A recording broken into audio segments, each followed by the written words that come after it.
So, magandang araw, gabi sa inyo guys. For today's video guys is tuturuan sa inyo paano mag-solve ng first phase voltage drop.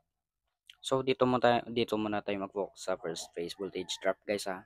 So, yung second phase and third guys or three phase or second phase is sa next video na po yun guys. So, mag-focus muna tayo sa one phase or first phase or single phase voltage drop. So, before proceed guys, we have the formula which is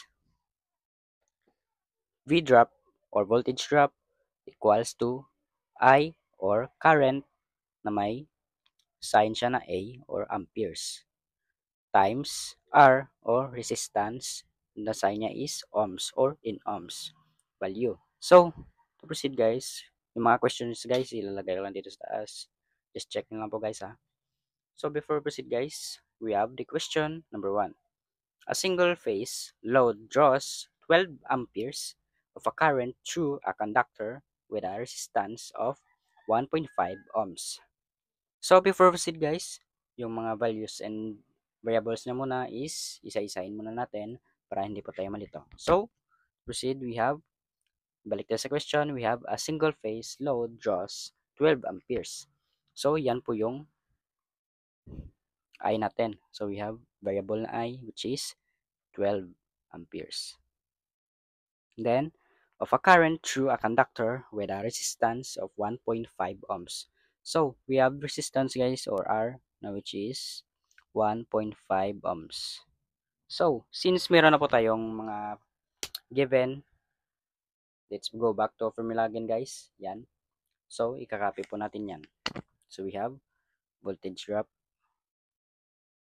equals yung I natin, substitute natin yung mga values dito sa variables case ha. So, we have I which is 12.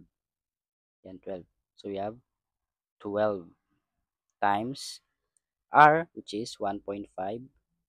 1.5. So, calculate natin guys using the calculator para po mabilis. So, we have 12 times 1.5. So, we have 18. So, our final voltage drop is 18.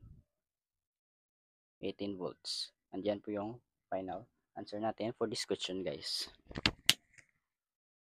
So to proceed for question number 2 guys, we have a circuit delivers 20 amperes of a current to a load. The total conductor resistance is 2.8 ohms. So, let's go back again guys. Same process lang po gaya ng ginawa natin sa question number 1.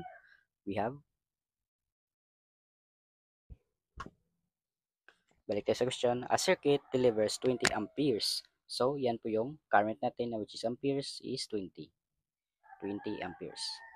And then, a current to a load. The total conductor resistance is 2.8 ohms. So we have resistance is 2.8 ohms. So since meron na po tayong given, substitute natin dito sa formula para makuha po natin yung voltage drop niya. So we have V drop equals to, yung I natin is ito 20 times R natin is 2.8. So calculate natin ulit. 20 times 2.8. 20 times 2.8.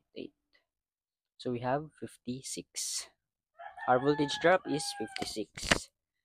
So our voltage drop equals to 56 volts. Yan po yung final answer natin for this question. So to proceed for question number 2 guys, we have a 240 volts single phase motor operates with a current of 8 amperes and has a resistance of 3 ohms. So to proceed guys, same process lang po ulit. Let's identify the variable and its value. So, let's go back to question guys. We have a 240 single phase motor operates with a current of 8 amperes. So, we have I or current which is 8. 8 amperes. And then we have the resistance of 3. 3 ohms. So let's calculate this, guys. We have V equals to 8 times 3 is 24 volts. Yan po yung final answer natin for this question, guys. So for the next video, guys, yung tatalakayin natin is yung second phase voltage drop. So standby lang po kayo, guys. Maraming salamat po. If you have question regarding to this content or video, guys, just pay me, guys. Nagre-reply po ako. Maraming salamat po. And don't forget to follow, like, share my video, guys. Maraming salamat.